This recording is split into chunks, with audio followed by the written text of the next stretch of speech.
Izuku moved forwards as he decided to use the maximum amount of power needed in order to dish out a blow that was capable of allowing All Might the ability to put the villain down for good. Ultimate move, Earthquake Slamming Sledgehammer, Izuku called out, as his jacket cape had billowed in the wind created from his move. As soon as Izuku's quirk-infused sledgehammer strike to All for One's head caused the villain to fall towards the massively powering up All Might. Golden electricity had started to flow around the hero as he lunged forwards as soon as everything for him had started to slow down. As soon as All for One was right in front of All Might with his arm already outstretched towards the villain's head, All for One only had one thought going through his head at this point in time. Well, I guess that boy was right. All Might stared at the villain moving in slow motion for himself as his speed was already faster than that of the most powerful speedsters within the planet. You are going to pay for all the lives you've taken from this world ever since the dawn of quirks, All for One.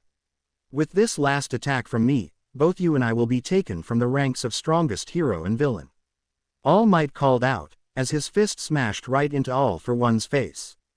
United States of Smash. The effect was instant. All for One's entire body was reduced to a smear on the ground as blood splattered on the ground as the force of All Might's ultimate move rendered All for One incapable of regenerating. And almost as fast as that happened, All Might called over Endeavor, and as soon as the flaming hero had landed next to All Might, the number one hero yelled at him. Burn the blood, we cannot allow him to potentially regenerate from this. All Might said, as Endeavor listened.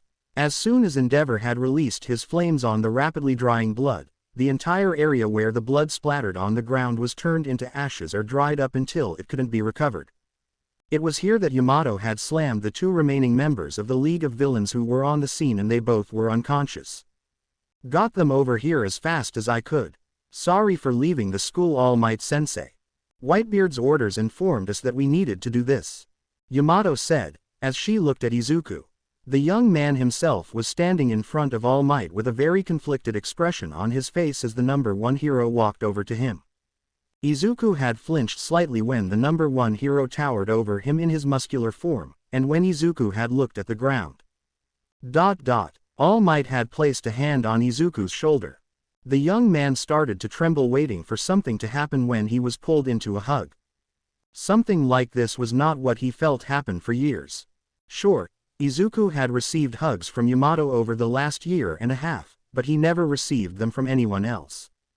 At least in the years since growing up in Yamato's world or this one, so the simple fact that All Might was giving him a hug here. It had caused something inside him to break its hold. And tears streamed out of the young man's eyes as All Might picked him up and pulled him close to his chest before using his free arm to pull in Yamato. As soon as both were in his arms, he jumped away and towards UA in order to dish out punishments to the duo. But he could feel something wetting his shirt as he looked down to see Izuku crying. He was holding onto the giant arm of his with everything he could, and he was crying so badly it was as if he hadn't received any kind of contact in the last few years of his life. Are you all right, young Midoriya? All Might questioned. I don't know. Izuku said, as he kept himself as tightly attached to All Might's bicep as possible. With that done, All Might landed in the campus grounds of UA as the other teachers of the school ran out to see All Might holding two children in his arms.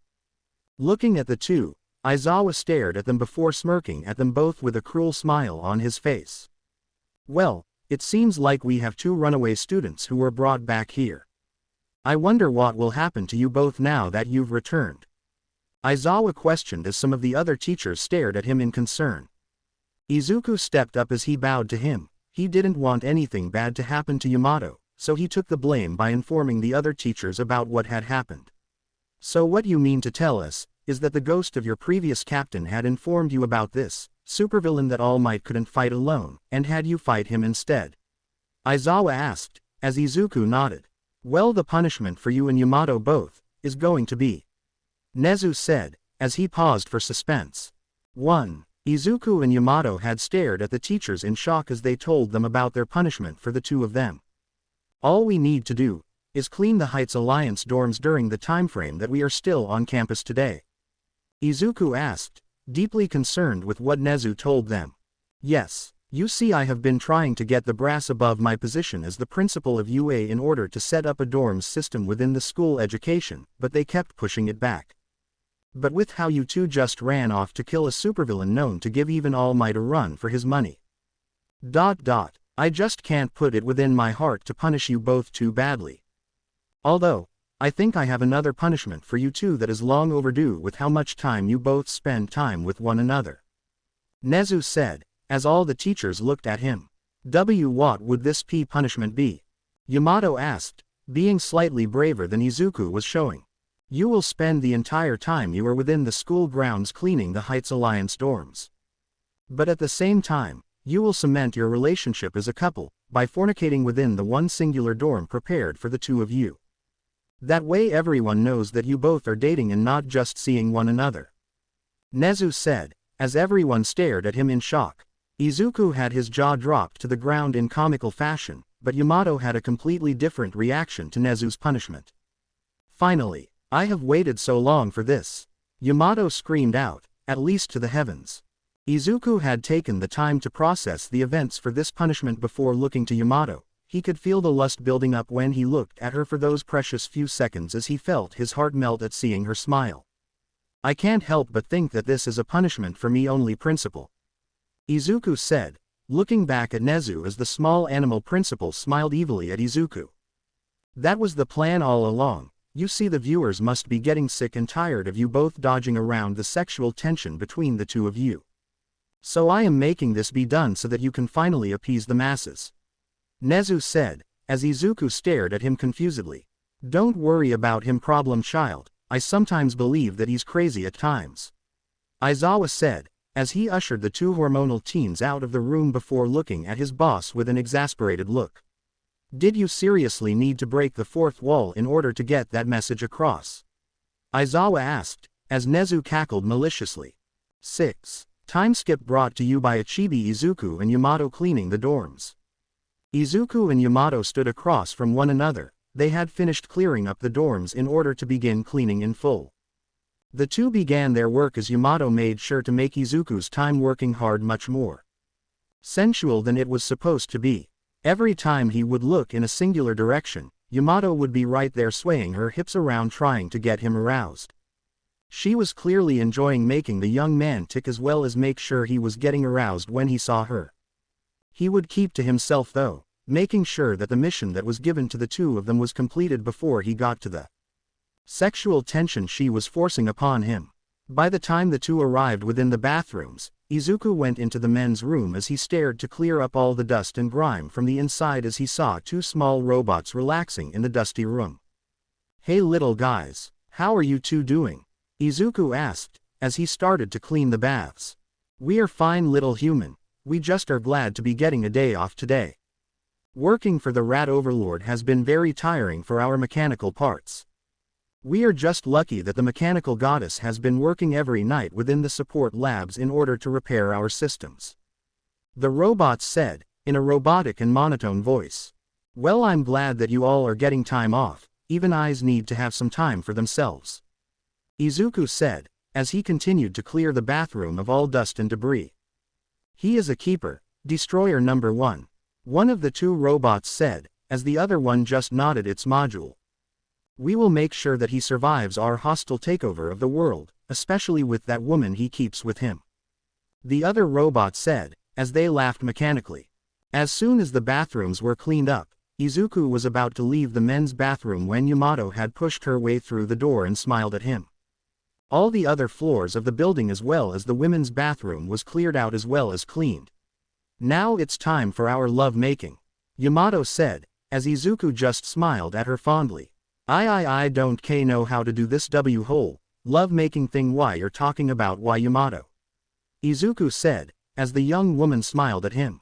Then let me take over from here, Yamato said, quite literally stripping him of his clothes in one fell swoop. Marco watched as the two kids disappeared from the world as he looked off into the distance. He could see the Blackbeard pirates making their way to their location now, so he really needed to make his decision. Looking back at what was left of Pop's crew, he smiled at them before speaking to them. Well, it appears that I need to keep an eye on those two.